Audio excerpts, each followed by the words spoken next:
Happy independence day दोस्तों। मेरा नाम है मयूर लुखर। आप देख रहे हैं बियॉन्ड बॉलीवुड प्लस। स्त्री टू की बात होने वाली है, लेकिन उससे पहले जल्दी से मेरे चैनल को सब्सक्राइब कीजिएगा and don't forget to press the bell icon.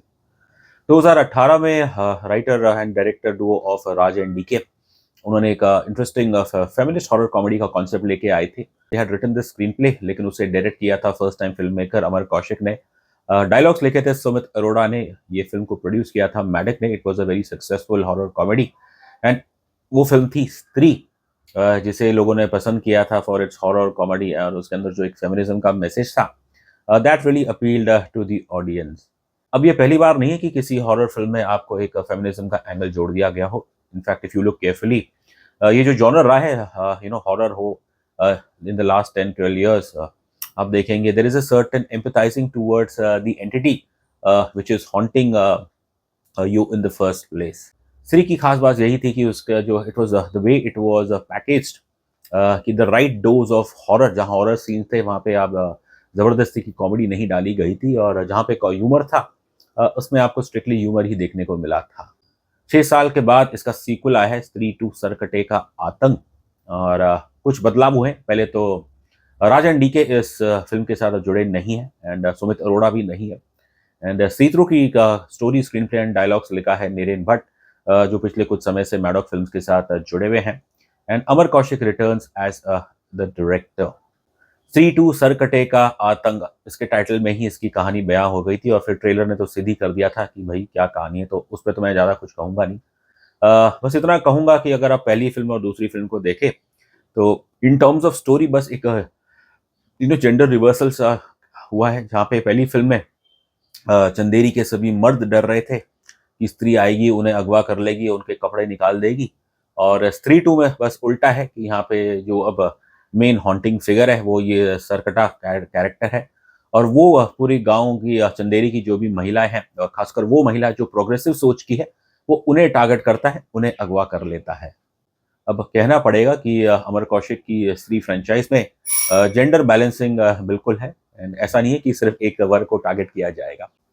स्त्री टू का अगर मुझे कम शब्दों में वर्णन करना हो तो मैं बस ये कहूँगा, it is a Heidi cocktail of horror comedy, feminism and quasi mythology. Quasi mythology हमने इसलिए इस्तेमाल किया है क्योंकि जब आप ये फिल्म देखेंगे और जो प्राइमरी कॉन्फ्लिक्ट है स्त्री और सरकटे के बीच में, तो कहीं ना कहीं उसके अंदर एक आपको Indian mythology, specially with regards to goddesses, की कैसे वो असुरों का सर्वनाश करती थी सर काट के, तो वो चीज़ आपको स्त्री टू की कहानी में भी वो महसूस होगा।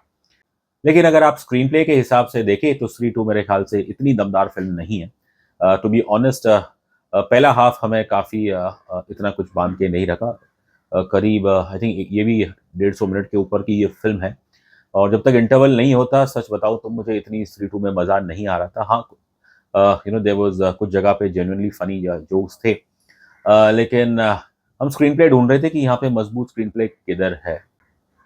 पहले 30-40 मिनट तो हमें काफ़ी ज़बरदस्ती के लगे कि बस बेफालतू का ड्रामा रचा जा रहा है, and you could easily make out even the actors कि वो बस बहुत ही कुछ ज़्यादा कोशिश कर रहे हैं इम्प्रेस करने के लिए।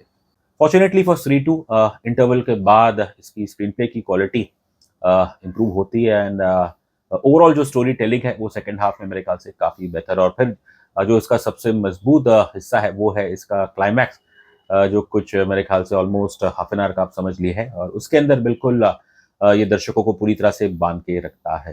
इंडियन सिनेमा की बात करें और खासकर बॉलीवुड की, तो दर्शक को अक्सर वैसी फिल्म पसंद आती है जहां उन्हें हंसी मिलती है, and going by the reaction in the press show, जहां काफी लोग हंस रहे थे, so this August well for the box office prospect of स्त्री टू। लेकिन आप सिनेमैटिक लेंस से देखेंगे तो फिर आपको इस फिल्म में काफी खामियां दिखेगी, और मेन खामियां तो मुझे वही लगी कि स्टोरी अच्छी है लेकिन स्क्रीन प्ले ओवरऑल इतना मजबूत नहीं है।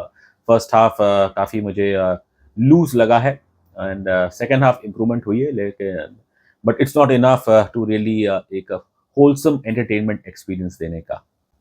अभिनय की बात करूं तो पहली फिल्म में भी जो आई थिंक सबसे बड़ा जो उसका सक्सेस फैक्टर था, they were not the individuals but it was the film as a whole। और from the first film I think मुझे पंकज त्रिपाठी एंड अभिषेक बैनर्जी, उनका काम काफ़ी अच्छा लगा था, and Abhishek Banerjee has really immersed as a actor from that film.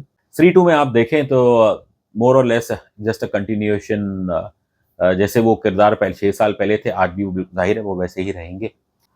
राजकुमार राव वो जिस लहजे में बात करते हैं स्त्री में, वही चीज़ आपको बरेली की बर्फी में भी देखने को मिला था, जहाँ पे वो एक साड़ी के सेल्समैन थे, और स्त्री की दुनिया में तो वो तो एक टेलर है।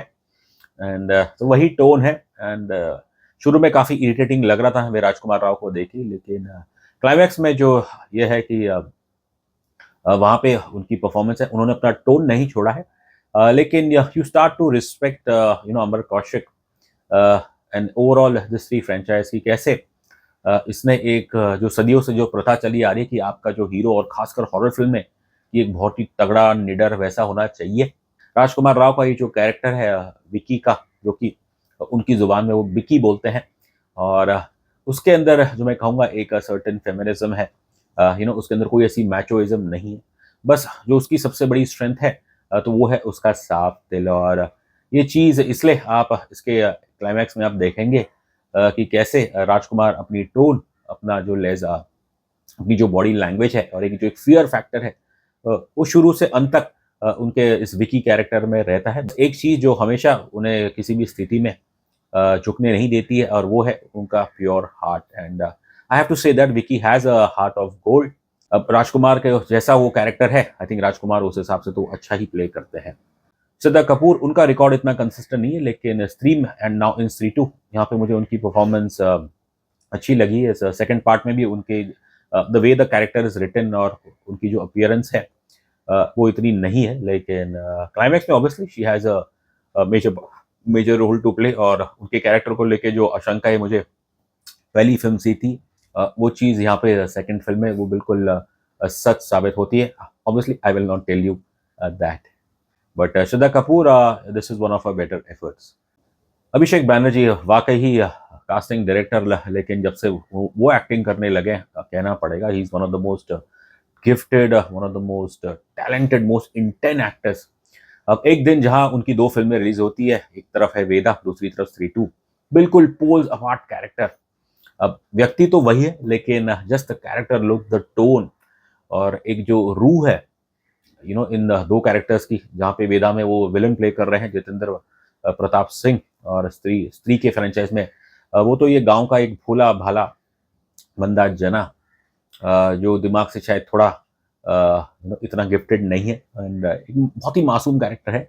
अब जब ये मुसीबत में पड़ता है, और खासकर चाहे वो स्त्री हो और सर कटा हो, तो फिर ये जो हरकतें करता है, जो जैसे ये डर जाता है, और उसमें आपको बहुत मासूमियत भी मिलती है। और कहते हैं ना कि दूसरे की एपैथी में कई बार लोग हंसते हैं, and that's the kind of character ये जना है। और अभिषेक बैनर्जी कहूँगा कमाल का परफॉर्मेंस है उनका स्त्री टू में भी।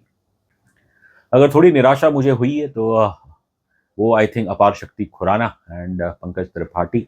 ऑल्दो पंकज त्रिपाठी यहाँ पे उन्हें एक एडेड इंसेंटिव था स्त्री टू में काम करने का, बिकॉज जैसे कि कहानी में खुलासा होता है कि उनकी एक पुरानी दोस्त आती है Shama, that's played by the gorgeous Tamannaah Bhatia. लेकिन जो कमाल रुद्र भैया ने पहली फिल्म में किया था, we don't get to see the same Pankaj Tripathi in the Stree two. Aparshakti Khurana का भी मुझे काफ़ी डिसअपॉइंटिंग लगा है, and I think one of the major reason why I did not like the early 30-40 minutes इसमें वही है, बिकॉज ये जो बिट्टू कैरेक्टर है अपार शक्ति खुराना का, बस ये चुप होता ही नहीं है, काफ़ी बस कानों में लगा रहता है इरिटेट। ऑब्वियसली वहाँ पे ब्लेम देना पड़ेगा राइटिंग को, एंड शायद अपार शक्ति खुराना थोड़ा बहुत उन्होंने एक्सैचुरेट भी किया है, थोड़ा हैम किया है स्त्री टू में। जस्ट लाइक स्त्री टू में भी जो मोस्ट इम्पॉर्टेंट ड्राइविंग फैक्टर है वो है इसका horror thrilling element and the special effects. 6 साल बाद VFX की क्वालिटी तो काफ़ी कमाल की है, और यहाँ पे दाद देनी पड़ेगी मैडॉक फिल्म्स की। जैसे कि हमने मुंजा में भी देखा कि उन्होंने बहुत अच्छे विजुअल इफेक्ट्स क्रिएट किए थे, और स्त्री टू उसके जो विजुअल इफेक्ट्स है वो बिल्कुल एक टॉप मैं कह सकता हूँ इंटरनेशनल लेवल के हैं। And mainly obviously it's down due to this Sarkata character की, कैसे एक आदमी जो अपना सर हाथ में लेके घूम रहा है, ये सब सीन्स बहुत ही अच्छी तरह से उन्हें शूट एंड जो VFX इसमें जोड़ा गया है वो बिल्कुल टॉप क्लास ही है। हाँ, जो चीज़ मुझे पसंद नहीं आई वो है कि साउंड डिज़ाइनर लग रहा है वो सो गए थे, बिकॉज इतना लाउड है खासकर हॉन्टिंग सीन में, और जो ये सरकटा की आवाज़ है बहुत ही चुभती है, और उसे थोड़ा कंट्रोल करना चाहिए था। And this actor who is playing Sarkata, उनका नाम सुनील कुमार बताया। अब इस फिल्म में तो खैर बस हमें उनका भूतिया रूप ही देखने को मिला है, बट कहना पड़ेगा दैट वाकई काफ़ी इंटिमिडेटिंग कैरेक्टर है। And this will remind you of जो हमारे पुराने ज़माने के जो ड्रैकुला बनते थे हिंदी फिल्मों में। मुझे उनका नाम याद नहीं आ रहा है, बट ये आपको उनकी याद दिलाएगा। एक चीज़ और है जो मैं पॉइंट आउट करना चाहूँगा कि कैसे स्त्री हो या सरकटा हो, even though they are very horrifying characters, लेकिन दोनों फिल्मों में आप देखें तो there is not a single death. अब खैर हॉरर कॉमेडी है तो इसमें शायद हम भारतीय फिल्म मेकर्स वो समझते हैं कि यहाँ पे हॉरर कॉमेडी में आप किसी को मार नहीं सकते, बट आई थिंक जो सोच रही है इन दोनों फिल्मों की, उसमें पहली फिल्म में तो ये था कि जो स्त्री है उसने एक स्टीरियोटाइपिंग कर लिया था कि सभी मर्दों को, और इसलिए वो उन्हें बंदी बना रही थी। और दूसरी फिल्म में जो सरकटा है उसे प्रॉब्लम है प्रोग्रेसिव विमेन से, इसलिए वो उन्हें अगवा करता है लेकिन उन्हें मारता नहीं है। सो बेसिकली वही है, स्त्री का जो मैसेज रहा है दोनों फिल्म में वो वही है, that is to break free from the shackles of patriarchy. Film के अंदर कुछ एक्सपेक्टेड सरप्राइजेस है, I don't think I need to tell you about that. एक तो खैर इंटीग्रेशन है of of a character from Maddock's horror comedy franchise, और दूसरा जो है जो आई थिंक इतने दिनों से जो खबरें आ रही थी, ये एक I would say more than guest appearance है एक पर्टिकुलर एक्टर की। आपको खैर पता ही होगा, there is no need to talk about it. एक चेंज जो और आपको देखने को मिलेगी कि जो स्त्री का कैरेक्टर है या जो उसकी वॉइस कर रही हैं या even who playing the character, पहली फिल्म में तो शायद there was a different actor called I think Florian, और इस फिल्म में there is a new lady जो स्त्री का कैरेक्टर प्ले कर रही है। द फाइनल वर्ड्स ऑन स्त्री 2, पर्सनली मुझे फर्स्ट हाफ अच्छा नहीं लगा, लेकिन जैसे कि मैंने पहले कहा, भारतीय दर्शक को अपने फिल्मों में ज़्यादातर हंसी चाहिए, और क्योंकि इस फिल्म में आपको भरपूर हंसी मिलेगी। हाँ, उन quality of jokes they are very subjective, लेकिन मेरा ऐसा मानना है चाहे वो मासेस हो या क्लासेस हो, स्त्री 2 उनके लिए एक आइडियल एंटरटेनमेंट है, और इसलिए I am sure this film will do very well at the box office. रही बात रेटिंग की, तो मैं स्त्री 2 को देता हूँ 5 में से 2.5 स्टार्स।